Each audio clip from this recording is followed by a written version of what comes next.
My wife announced, "I want an open marriage or I'm filing for divorce." I calmly said, "Let's open it." Then I introduced her to my lawyer the next day. Apparently my openness wasn't what she had in mind. Her backpedaling was spectacular. I, 48 male, have been married to Denise, 45, for 22 years. 2 kids in college, nice suburban house, the whole American dream package. Or so I thought until last Thursday night. We were sitting on the patio after dinner having wine. She'd been acting weird for weeks. New wardrobe constantly on her phone. Sudden interest in self-care retreats. Should have seen it coming. "Robert, we need to talk about our marriage." "Okay, what about it? I feel like we've become roommates. I need passion, excitement. I need to feel alive again." "So therapy? A vacation?" "No, I want an open marriage." I literally choked on my wine. "Excuse me. I've been reading about it. Ethical non-monogamy. It could save us. We stay married but explore connections with other people." "Me? And if I say no?" Her face hardened. "Then I want a divorce. I've already talked to some lawyers. I know my rights, half of everything, alimony, the house since the kids grew up here." I'm not bluffing, Robert. The entitlement in her voice was staggering. She'd already researched divorce lawyers. This wasn't a discussion, it was an ultimatum. Me thought this through. I have. "Look, you can date too. It's fair. We both get to explore while keeping our family unit intact." "Who is he?" "What? The guy you want to sleep with." "This isn't hypothetical. You have someone lined up?" She had the audacity to look offended. "That's not it. It's about us, not anyone else." "Denise," she sighed. "His name is Garrett from my CrossFit gym, but nothing's happened. That's why I'm talking to you first. I'm being ethical." "Ethical?" She wanted a medal for not cheating yet. I stood up surprisingly calm, 22 years of marriage flashing before my eyes. Building our first house, her crying at our daughter's graduation, Sunday pancakes, and now this. Me. Okay, let's open it." Her face lit up. "Really? Oh, Robert, I knew you'd understand. We can set boundaries, rules, meet no rules. Wide open, starting tomorrow." She blinked, surprised but pleased. "Tomorrow? That's fast. Why?" "Wait, you want open? We'll be open." She actually hugged me. "You won't regret this. It'll make us stronger."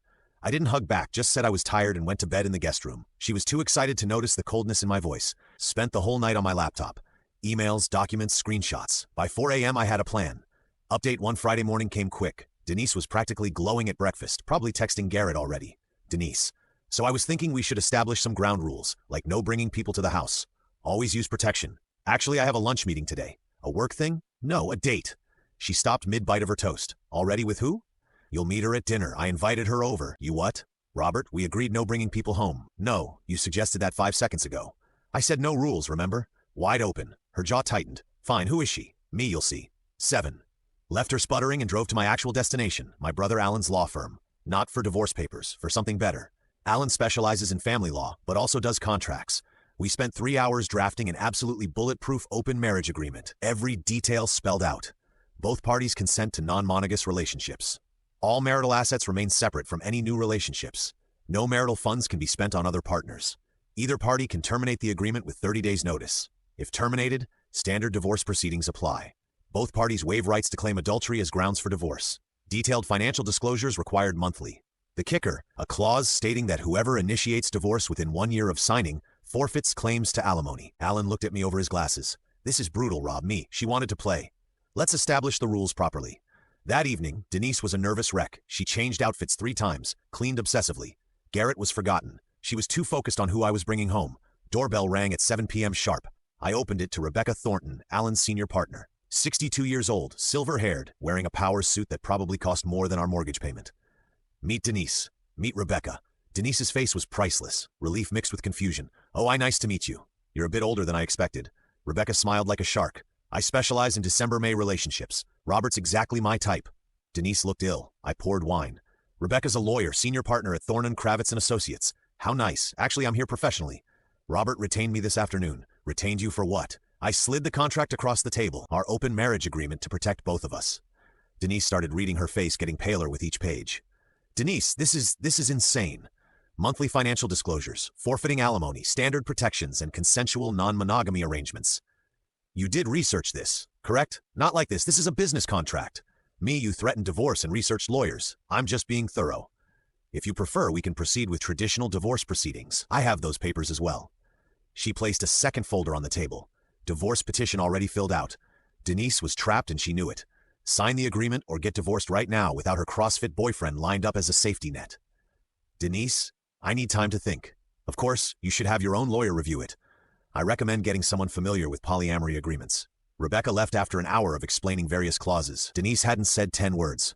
After she left, Denise exploded. "Denise, that wasn't a date. You tricked me. I never said it was a romantic date." I said I had a lunch meeting and was bringing someone to dinner. You assumed this agreement is ridiculous. No one signs something like this. Then don't. We can do the divorce instead. You're being vindictive. I'm being practical. You want to fundamentally change our marriage contract? Fine. Let's get the new terms in writing. She stormed off, came back an hour later. Denise, if I sign this, you'll really be okay with an open marriage. Me, I said, yes, didn't I? She stared at me suspiciously, but couldn't find the trap because there wasn't one. Not exactly. Update 2. Weekend was tense. Denise took the agreement to a lawyer friend who told her it was aggressively favorable to me, but legally solid. The alimony forfeit clause especially bothered her, but her friend confirmed it would hold up. Monday morning, she signed it. Thought she was calling my bluff. Denise there, happy. Now we can move forward like adults. Perfect. I already joined a dating app. What I didn't mention was which one. See, Denise assumed I'd struggle. 48-year-old accountant. Dad bod boring with Robert would strike out while she lived her hot girl summer with Garrett, the CrossFit instructor. But I'd done my homework, joined a specific dating service, established arrangements connecting successful older men with women seeking financial support. Not sugar babies exactly, more like mutually beneficial relationships. Profile was Shaunist, married, open relationship, financially stable, seeking companionship. Response was immediate dozens of messages from women 25 to 40, looking for someone to pay their student loans, cover rent, or fund their startup. Meanwhile, Denise was discovering that Garrett wasn't quite what she expected. Tuesday, she came home from the gym furious. Denise, Garrett's married? Me? So are you? His wife doesn't know. He thought I was offering an affair, weren't you? No. This is ethical non-monogamy. He has to tell his wife. I laughed. Actually laughed. Me? You think a 32-year-old CrossFit instructor wants to tell his wife he's dating a 45-year-old married woman? The age comment stung. I could see it. Wednesday, I had my first actual date. Jennifer, 29, marketing degree, drowning in student debt. We met for coffee. Jennifer, so your wife's really cool with this me. Here's the signed agreement. Wow. Okay, and you're looking for companionship, dinners, events, conversation. I'll cover your student loan payments and a monthly allowance. That's it. No expectations? Me? None. I just want to enjoy nice evenings with someone who actually wants to be there. She agreed. $2,000 a month plus loan payments. Cheaper than the divorce, Denise threatened. I told Denise that night. You're paying someone to date you. It's an arrangement. Very open, very ethical. She knows exactly what she's getting. That's prostitution. No, it's companionship. We haven't even kissed, unlike you and Garrett. Oh wait, he won't touch you now that he knows you want more than an affair. She went on Tinder that night, matched with dozens of guys, went on 3 dates that week, came home from each one increasingly frustrated. They all just want sex. Shocking. Men on dating apps want casual sex with married women. The younger ones are immature. The older ones are creepy or divorced with baggage. Maybe try being honest about what you're looking for. I am, but when I mention I'm married and it's open, they either unmatch or just want to hook up. Meanwhile, Jennifer and I were having lovely dinners. She was smart, funny, actually interested in my boring work stories because I was literally paying off her crushing debt. Win-win. Update 3. Week 3 of our open marriage, and Denise was spiraling. She'd been on 8 dates. 2 ghosted her after sleeping with her. 3 wanted sugar mama arrangements. Hilarious karma. 1 turned out to be married and looking for a secret affair. 1 was perfect until his wife called Denise screaming because he'd lied about being divorced. The last one was actually single and interested, but he was 26 and lived with his parents. Meanwhile, I was having the time of my life. Not romantically. This wasn't about revenge dating. It was about showing Denise the reality of what she demanded. Thursday night, there was a charity gala for my company. Usually, Denise complained about these events. Now, she assumed she'd still be my +1. What time should I be ready? Me for what? The gala? Oh, I'm taking Rebecca, your lawyer. Me? She enjoys these events. Great networking for her firm. I'm your wife. Me? In an open marriage, you can't claim spouse privilege when it's convenient. She threw a wine glass, missed me, shattered against the wall. Meat that's coming out of your personal account per our agreement. Shared property damage clause. Friday, she tried a power move, showed up at my office with lunch, something she hadn't done in 5 years. Wearing a dress I bought her for our anniversary. Denise thought we could talk. My assistant, who knew the situation, asked loudly, Mr. Peterson, should I cancel your lunch meeting with Jennifer? Denise left the lunch on my desk and stormed out that evening. Ultimatum time. Denise, I want to close the marriage. Me? Okay. File for divorce. No, I want to stop this open arrangement and work on us. The agreement requires 30 days notice from both parties to terminate. Fine, I'm giving notice. Cool, I'm not. Her face went through 5 emotions in 3 seconds. You have to me. Actually, I don't. Section 7, paragraph 3.